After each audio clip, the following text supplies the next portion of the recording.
Hey, welcome back to Fun with Coins. This one's pretty cool. This is a Chief Petty Officer coin, and what I like about it, there's 3 chiefs on it. And we just did 3 episodes on the 3 chiefs. And they'd call themselves the 3 Musketeers. So here they are, on a coin. This one's really nice. It says when the Chief Petty Officers were invented, which was April 1st, 1893. And what's neat about that, when I used to be in charge of a submarine, every April 1st, all the chiefs went and did something together. Even if it was like a Tuesday or a Thursday. The first time I did it, my captain goes, "What is this, an April Fool's joke, Master Chief?" I said, "No, it's the date of our inconception.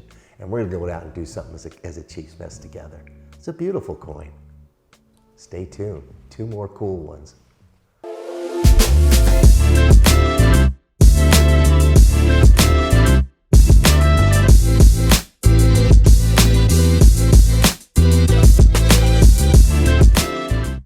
Hey, it's a big day. I say that all the time on this show, but this is a pretty cool day. I got a phone call the other day, and I've been waiting for that phone call for 17 years. They asked me to be the guest speaker at the Khaki Ball. And part of the tasking for some of the Chief Selects was to come out here today and have me sign their book. And my first Chief Select is Chief Select Nix. How you doing, Chief Select Nix? I am doing phenomenal, Master Chief. Thank you for asking. Good. So I'm glad you're here. I'm very proud of you. You're a cook in the United States Navy. What do they call them now? They don't call them cooks. We're CSSCs, so culinary specialists. Culinary specialists. I heard you make some mean ribs. I mean, I got second place, so why not? Well, I'm going to keep trying to go for that first spot. So. Nice. Anytime you want to come to 73 Kayla with you have somebody Absolutely. Test it out. Come on. Absolutely. Well, your guys' charge books are beautiful. I'm really excited for you. How long have you been in the Navy? I've been in for 15 years. It'll be 16 in November. Okay, well, that's a good time to make it. Yeah. My hat's off to the guys that make it in freaking 7 and even the guys that make it in 20. But 14, 15, 16, I was kind of in that boat too. Yeah. So where do you work? I work over at Pirates Cove Galley. I already made a video on it for the coins. Yeah. Which is awesome. I didn't realize we had a coin. Yeah, well, it's a long time ago. I don't think they have coins anymore. We don't. And we did do a show on Pirates Cove Galley. And I've said this many times. I'm going to say it again. The Navy would cease to exist in about 6 hours without you. It rolls on its stomach. Wasn't that Napoleon, I think, said that? An army, whatever, rolls on its stomach. So it's a thankless job, too. And that's why whenever I went out to a ship or visited the troops anywhere, the first place I went was to go see those guys and just thank them so much for what they're doing, because you can't get the mission done. You know?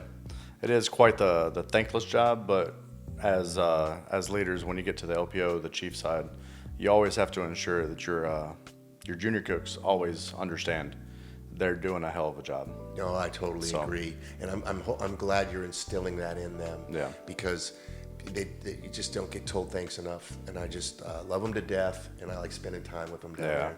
And I think I really like where you went with that, because this whole Chiefs season, going through this rite of passage, basically, is trying to instill some of those values, attitudes, and beliefs. Yeah. And what's your take on some of those things?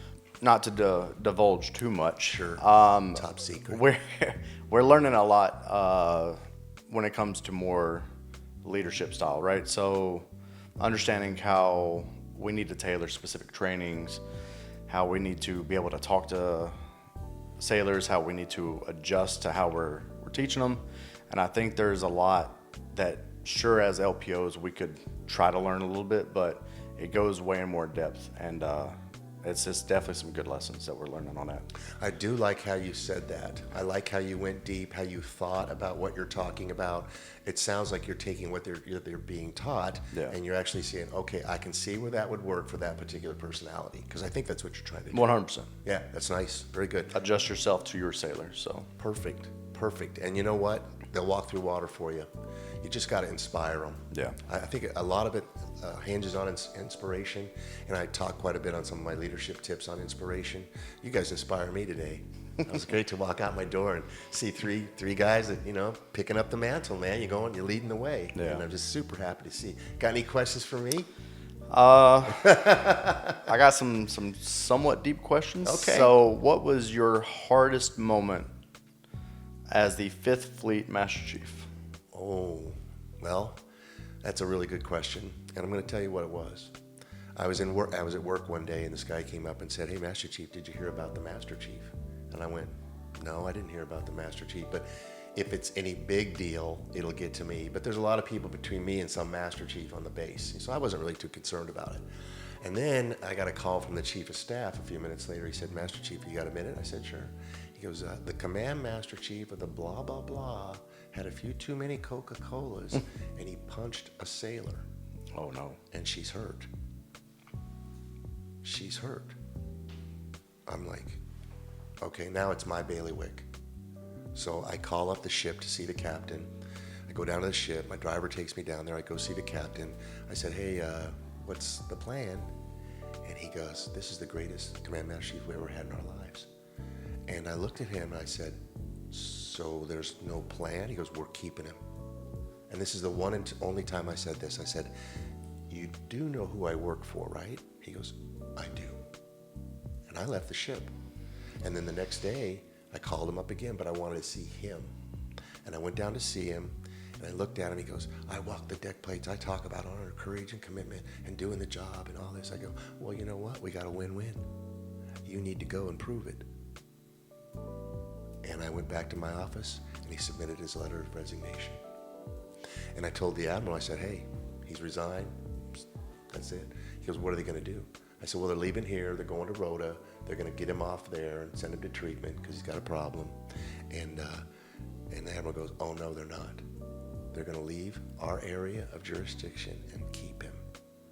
He looked at me. He goes, "Fly him home now." And I flew him home. So that was I guess that's one of them.